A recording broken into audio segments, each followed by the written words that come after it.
Rabbit, rabbit. Rabbit, rabbit. Hi, everyone. I'm Dave Orlandi, and with me is Amit Parikh. Amit and I are senior consultants with Quest Software, and we offer up this podcast delivered the first of every month, hence the name, and discuss topics relevant to the IT industry, with an emphasis around database performance. Hey, Dave. It's great speaking with you again, Amit. Same here. And as we anticipated, we are seeing things pick up a bit. What's keeping you busy? 100% POCs. POCs.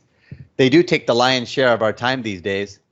In many ways, the topic of POCs dovetails nicely from our previous podcast, in that customers often face important considerations around a solution they intend to implement, and inevitably there becomes a decision point that sits in front of them, which includes questions like, do you do it yourself or get something tailor-made? Is the solution viable? Will it produce a desirable outcome? Is the impact quantifiable? Yes, those are all important questions. But I think the all-encompassing question would be, are you positioned to find business value for your next POC? Let's extend the conversation and assume that we are in a situation where the organization decides to buy and consider several third-party vendors for a solution. For evaluators, it may not be easy to take that leap of faith, and they'll want to make sure they are making the right decision. If one needs to go to management for budget dollars, they need to be darn sure that it meets their needs. It is natural to perhaps have some trepidation.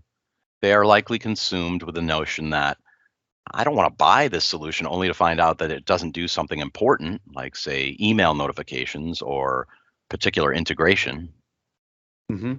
But before we go further, I think it might be a good time to take a quick pause and define what a POC is. Our listeners may have different preconceived notions or are simply unfamiliar with the acronym. Right. Well, Merriam-Webster defines a POC, or proof of concept, as something that demonstrates the feasibility of a concept such as a product or a business plan. As one engages in a POC, a question that must be answered by the organization is, what happens if we do nothing? How often do we invest weeks on a POC and the organization then says, well, we've decided to stick with the status quo? Well, you've heard that acronym, right?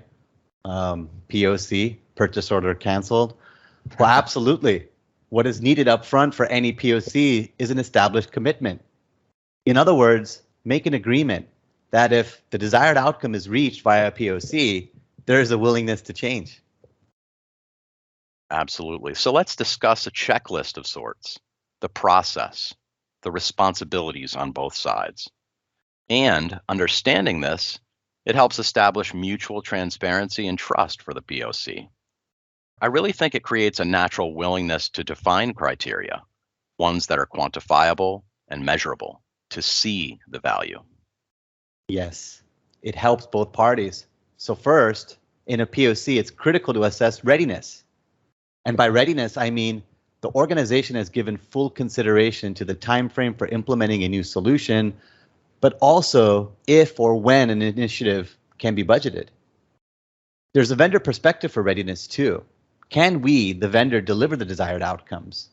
If the timeline and or budget are too far out, the POC probably makes less sense to engage in now.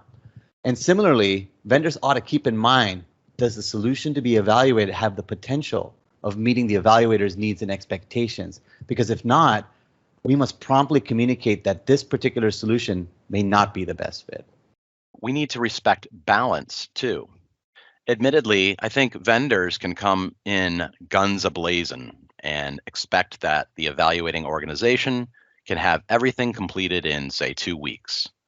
We want a mutual commitment for a reasonable POC timeframe, but we also know that there is a balance in terms of what the customer can spend in terms of time and effort, given they have other responsibilities, their day-to-day activities.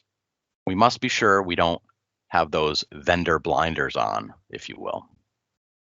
Another important consideration is scope. Having discussions and documenting the need to have versus nice to have really helps.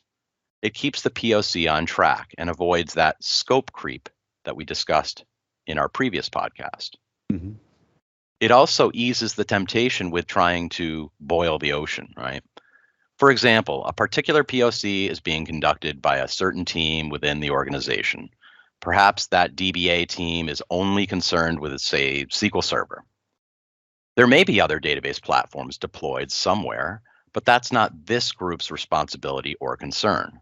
So maybe support for monitoring those two MongoDB clusters in development can be placed in the nice to have bucket. And that segues nicely to another key element of a POC, which is identifying all key players. Who are the influencers? Who are the ultimate decision makers for the defined and desired outcome? By understanding who the decision makers are, it raises awareness to the net impact of an attained solution. This usually relates to the business of lowering costs and increasing revenues, something tangible and actionable. And not to be overlooked, it also sheds light to the intricacies of how a decision is made within a particular organization. Precisely, Amit. Your last point can be extended, and that is identify potential landmines. What I mean by that is maybe there are some politics going on. Different POC participants have different angles and place more importance on different things. Maybe a subset of evaluators involved in the POC are content with the current solution, or a team lead is solely motivated by cost. That's important information to be shared and understood. Absolutely. This brings me to another very important aspect of the POC, and that's understanding the criteria for acceptance or success. The POC requires proof of concept or value. By understanding what the desired outcomes are and creating focus around particular metrics, it makes it quantifiable and can have likely economic impact. Furthermore, additional attributes can be documented for each of the desired outcomes. That way, both vendors and evaluators have agreed upon items in the form of a pass-fail or a priority level. Actual testimony can also be gathered from the organization, which will probably serve as an important piece of feedback in the end. This will serve in the best interests of both parties, and they'll be able to assess and measure how the solution impacts what the POC participants are trying to change or improve upon. And really, there are going to be many times where we don't always get the affirmation, right? It may be important to talk about the potential for the organization to conclude a no decision or a thumbs down. In these latter scenarios, the POC isn't quite over. I think it's critical to review why a no decision or a no is decided upon. Maybe a particular use case of the evaluators wasn't addressed, but perhaps it will be in an upcoming release of the software. Maybe budget was pulled at the last minute and they simply can't buy for that reason.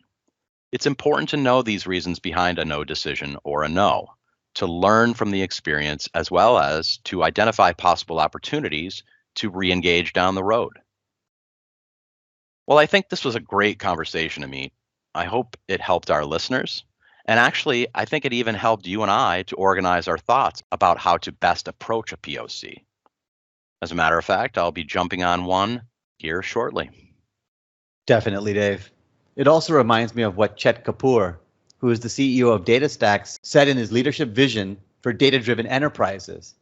He said many organizations miss having a clear strategy and successful projects, or a successful platform over time. It is a combination of those two that actually make the journey very rewarding going forward. It's something we wholeheartedly agree with. Yes. Well, here's to productive and successful POCs. Thanks for joining, everyone. If you found our conversation interesting or useful, please be sure to like and subscribe to the Rabbit Rabbit podcast series.